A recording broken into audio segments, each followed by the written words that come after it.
Welcome to my YouTube channel as education expert. প্রিয় ছাত্রছাত্রীরা কেমন আছো? আজকে তোমাদের নিয়ে চলে এসেছি মাধ্যমিক 2025-এর ভূগোল পরীক্ষার 2 মার্কের সাজেশন। 2 মার্কের যতগুলো প্রশ্ন আছে গোটা বই থেকে সম্পূর্ণ সাজেশন এই ভিডিওতে পেয়ে যাবে। প্রথম থেকে শুরু করে লাস্ট পর্যন্ত একেবারে দেখবে, তবেই আমার এই সাজেশনগুলো দেখে বুঝতে পারবে। সম্পূর্ণ বই থেকে বারবার যেগুলো প্রশ্ন আসে টেস্ট পেপারে, সেই প্রশ্নগুলো এখানে আলোচনা করা হয়েছে।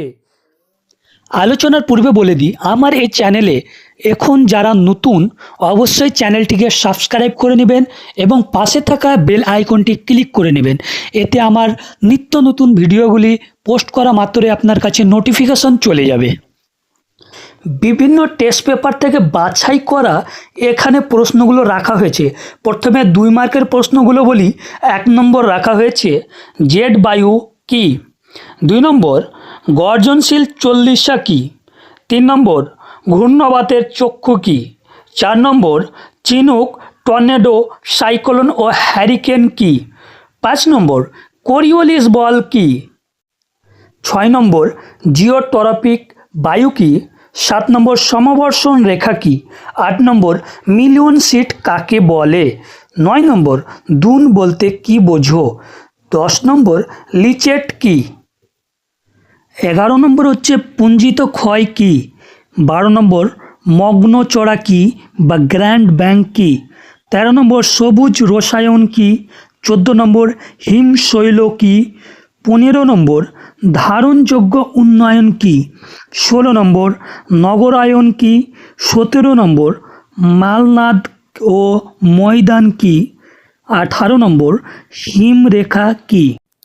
19 নম্বর জল বিভাজিকা কি। 20 নম্বর আরোহণ ও অবরোহণ কি। 21 নম্বর পর্যায়ন কি। 22 নম্বর বার্গ ভুন্ড ও ক্রেভাস কি। 23 নম্বর ফিওর্ড কি। 24 নম্বর অ্যালবেডো কি। 25 নম্বর সমস্য রেখা ও সমচাপ রেখা বলতে কি বোঝো। 26 নম্বর বৃষ্টির জল সংরক্ষণের 2টি উদ্দেশ্য লেখো বা কি কি। 27 নম্বর বাণিজ্য ফসল কি। 28 নম্বর পশ্চিমী ঝঞ্ঝা কি। 29 নম্বর সাতারাবার কি। 30 নম্বর সারাসারি বান কি। 31 নম্বর ষষ্ঠ ঘাতের সূত্র কি। 32 নম্বর লোয়েস সমভূমি কি। 33 নম্বর জনঘনত্ব কি। 34 নম্বর কারিওয়া কি। 35 নম্বর তথ্য প্রযুক্তি শিল্পের সংজ্ঞা দাও। 36 নম্বর অধঃক্ষেপণ কি। 37 নম্বর ভারতের 2টি ম্যানগ্রোভ অরণ্যের বৈশিষ্ট্য লেখো। 38 নম্বর ধারণ অববাহিকা কি। 39 নম্বর ওয়াদি পেডিমেন্ট বাজাদা ও পালা কি। 40 নম্বর বরজো কি। 41 নম্বর ল্যান্ডফিল কি। 42 নম্বর শৈবাল সাগর কি। 43 নম্বর ডেকান ট্রাপ কি। 44 নম্বর তেজস্ক্রিয় বরজ বলতে কি বোঝো। 45 নম্বর ইউট্রফিকেশন কি। 46 নম্বর জলচক্র বলতে কি বোঝো। 47 নম্বর অনুসারী শিল্প কাকে বলে। 48 নম্বর উদীয়মান শিল্প কাকে বলে। 49 নম্বর বেঞ্চমার্ক কি। 50 নম্বর ITCZ কি। 51 নম্বর সেন্সর বলতে কি বোঝো। 52 নম্বর পিক্সেল কি। 53 নম্বর হচ্ছে সোনালী চতুর্ভুজ কি। 54 নম্বর ভূবৈচিত্র্য সূচক মানচিত্র কি। 55 নম্বর কচ্ছের রণ কি।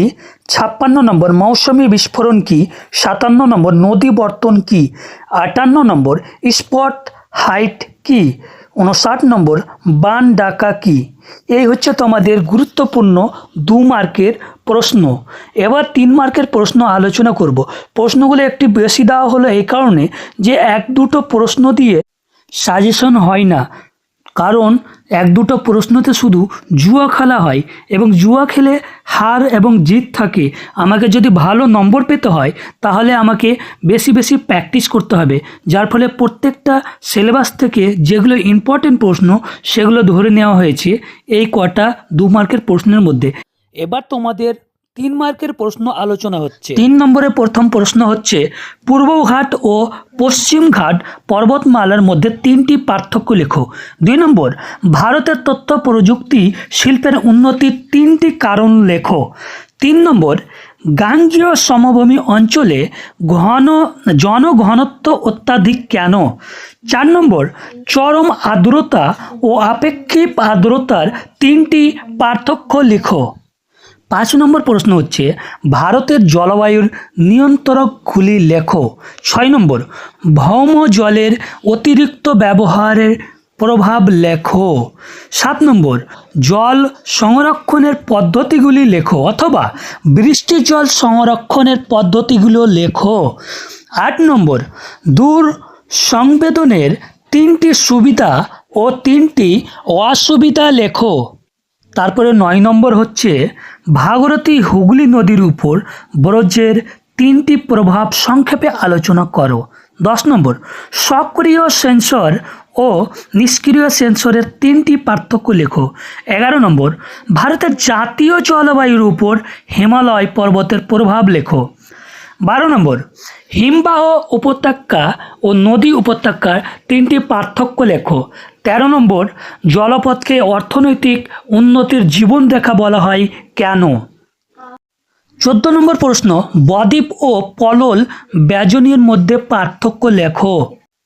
15 নম্বর মরু অঞ্চলে বায়ুর কাজের প্রাধান্য লাভের কারণগুলি কি? 16 নম্বর ল্যাটেরাইট মৃত্তিকা ও লোহিত মৃত্তিকার পার্থক্য লেখো। 17 নম্বর খাদার ও ভাঙ্গার এর পার্থক্য লেখো। 18 নম্বর ভারতের জনসংখ্যা বৃদ্ধির 3টি কারণ লেখো। তারপর 19 নম্বর পাঞ্জাব হরিয়ানার কৃষির উন্নতির কারণসমূহ উল্লেখ করো। 20 নম্বর থর মরুভূমির সৃষ্টির কারণগুলি লেখো। 21 নম্বর দক্ষিণ ভারতের নদীগুলিতে জলবিদ্যুৎ উৎপাদন হয় কেন? গাঙ্গেয় সক্রিয় বদ্বীপ অঞ্চলে জলবায়ু পরিবর্তনের প্রভাব ব্যাখ্যা করো। 23 নম্বর পরিবহন ও যোগাযোগ ব্যবস্থার পার্থক্য লেখো। 24 নম্বর ইয়ারদাং ও জুইগেনের মধ্যে পার্থক্য লেখো। 25 নম্বর আরোহণ প্রক্রিয়া ও অবরোহণ প্রক্রিয়ার 3টি পার্থক্য লেখো। 26 নম্বর ভূবৈচিত্র্য সূচক মানচিত্রের বৈশিষ্ট্য ও গুরুত্ব লেখো। 27 নম্বর বর্জ্য ব্যবস্থাপনার পদ্ধতিগুলি লেখো অথবা বর্জ্য ব্যবস্থাপনার 3R এর ভূমিকা লেখো। 28 নম্বর ভারতের কৃষিতে জলসেচের প্রয়োজনীয়তা হয় কেন এবং পদ্ধতিগুলো কি কি তা লিখো।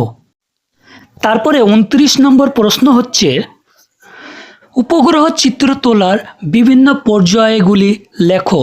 30 নম্বর ভূ সমলয় ও সূর্যমলয় উপগ্রহের মধ্যে পার্থক্য লেখো। 31 নম্বর ভারতের পশ্চিম বাহিনী নদীর মোহনায় বদ্বীপ গঠিত হয় কেন? 32 নম্বর গিরিখাত ও ক্যানিয়ন এর মধ্যে পার্থক্য লেখো। 33 নম্বর মরুভূমি সম্প্রসারণের 3টি কারণ ও প্রতিরোধের উপায়গুলি লেখো। 34 নম্বর সমুদ্রবায়ু ও স্থলবায়ুর 3টি পার্থক্য লেখো। 35 নম্বর প্রশ্ন হচ্ছে বর্জ্য ব্যবস্থাপনায় শিক্ষার্থীর ভূমিকা লেখো। উপগ্রহ চিত্রের 3টি বৈশিষ্ট্য ও গুরুত্ব লেখো। 37 নম্বর রসে মোতানে ও ড্রামলিনের মধ্যে পার্থক্য লেখো। 38 নম্বর মৌসুমী বায়ুর উপর জেট বায়ুর প্রভাব লেখো। 39 নম্বর নিরক্ষীয় জলবায়ুর বৈশিষ্ট্যগুলি লেখো। এই হচ্ছে তোমাদের 3 মার্কের প্রশ্ন। এবার তোমাদের 5 মার্কের প্রশ্ন। এই প্রশ্নগুলো যদি কমপ্লিটভাবে ঠিকভাবে পড়তে পারো তাহলে তোমার 2 মার্ক 3 মার্ক 5 মার্ক এই সব প্রশ্নে কোনো অসুবিধাই হবে না। তাহলে অবশ্যই ভালো করে পড়ে যাবে। 5 নম্বর প্রশ্ন স্টার্টিং চালু করছি, অবশ্যই সঙ্গে থেকো। 5 নম্বর প্রশ্নে প্রথমে রাখা যায় ভারতের চা কফি গম কার্পাস চাষের অনুকূল ভৌগোলিক পরিবেশ বর্ণনা করো। 2 নম্বর ভারতের জনসংখ্যা বন্টনের তারতম্যের কারণগুলি লেখো। প্রাকৃতিক ও অপ্রাকৃতিক দুটোই লিখতে হবে এখানে। 3 নম্বর ভারতের পশ্চিমাঞ্চলে পেট্রো রসায়ন শিল্প গড়ে ওঠার কারণগুলি লেখো। 5 নম্বর প্রশ্ন হচ্ছে উত্তর ভারতের নদ নদী ও দক্ষিণ ভারতের নদ নদীর তুলনামূলক বৈশিষ্ট্যগুলি সংক্ষেপে বর্ণনা করো। 6 নম্বর, ভারতীয় কৃষির বৈশিষ্ট্যগুলি লেখো। 7 নম্বর প্রশ্ন হচ্ছে ভারতের শহর গড়ে ওঠার কারণগুলি লেখো। 8 নম্বর, ভারতের নগরায়নের সমস্যাগুলি লেখো। 9 নম্বর, দৈর্ঘ্য ও প্রস্থ বরাবর হিমালয় পর্বতের শ্রেণী বিভাগ করো অথবা পশ্চিম হিমালয়ের সংক্ষিপ্ত বিবরণ দাও। 10 নম্বর, ভারতের জলবায়ুর উপর মৌসুমী বায়ুর প্রভাব লেখো। 11 নম্বর, চিত্রসহ বিভিন্ন প্রকার বৃষ্টিপাতের সংক্ষিপ্ত বিবরণ দাও এবং বৈশিষ্ট্য লেখো। 12 নম্বর, ভারতের পূর্ব ও পশ্চিম উপকূলীয় সমভূমির প্রাকৃতিক বৈশিষ্ট্যের পার্থক্য নিরূপণ করো। 13 নম্বর, পূর্ব ও মধ্য ভারতে লৌহ ও ইস্পাত শিল্প গড়ে ওঠার কারণগুলি লেখো। 14 নম্বর প্রশ্ন, সমুদ্র স্রোত সৃষ্টির কারণগুলি ব্যাখ্যা করো। 15 নম্বর, নদীর ক্ষয় কার্যের ও সঞ্চয় কার্যের ফলে গঠিত যে কোনো 3টি ভূমিরূপের সচিত্র বিবরণ দাও। 16 নম্বর প্রশ্ন হচ্ছে বায়ুমণ্ডলের উষ্ণতার তারতম্যের যে কোনো 3টি কারণ লেখো। 17 নম্বর, নদীর মোহনায় বদ্বীপ সৃষ্টির অনুকূলে ভৌগোলিক পরিবেশ বর্ণনা করো। 18 নম্বর, উপাদান ও উষ্ণতার তারতম্যের উপর ভিত্তি করে বায়ুমণ্ডলের স্তর বিন্যাস করো। 19 নম্বর, বায়ুর চাপের তারতম্যের কারণগুলি উল্লেখ করো। 20 নম্বর প্রশ্ন হচ্ছে জলবায়ুর উপর পৃথিবীর সমুদ্র স্রোতের প্রভাব লেখো। 21 নম্বর, হিমবাহ ও জলধারার মিলিত কার্যের ফলে সৃষ্ট যে কোনো 3টি ভূমিরূপের বিবরণ দাও। 22 নম্বর, হিমবাহের সঞ্চয় কার্যের ফলে গঠিত যে কোনো 3টি ভূমিরূপের সচিত্র বিবরণ দাও। 23 নম্বর প্রশ্ন হচ্ছে বায়ু ও জলধারার মিলিত কার্যের ফলে গঠিত যে কোনো 3টি ভূমিরূপের সচিত্র বিবরণ দাও। 24 নম্বর, জোয়ার ভাটা সৃষ্টির কারণগুলি লেখো। 25 নম্বর প্রশ্ন হচ্ছে পৃথিবীর বায়ুচাপ বলয়ের সঙ্গে নিয়ত বায়ুর সম্পর্ক দেখাও অথবা নিরক্ষীয় নিম্নচাপ বলয় এবং মেরু দেশীয় উচ্চচাপ বলয় সৃষ্টির কারণগুলি লেখো। এবং লাস্ট হচ্ছে 26 নম্বর, হিমবাহের ক্ষয় কার্যের ফলে সৃষ্ট যে কোনো 3টি ভূমিরূপের সচিত্র বিবরণ দাও।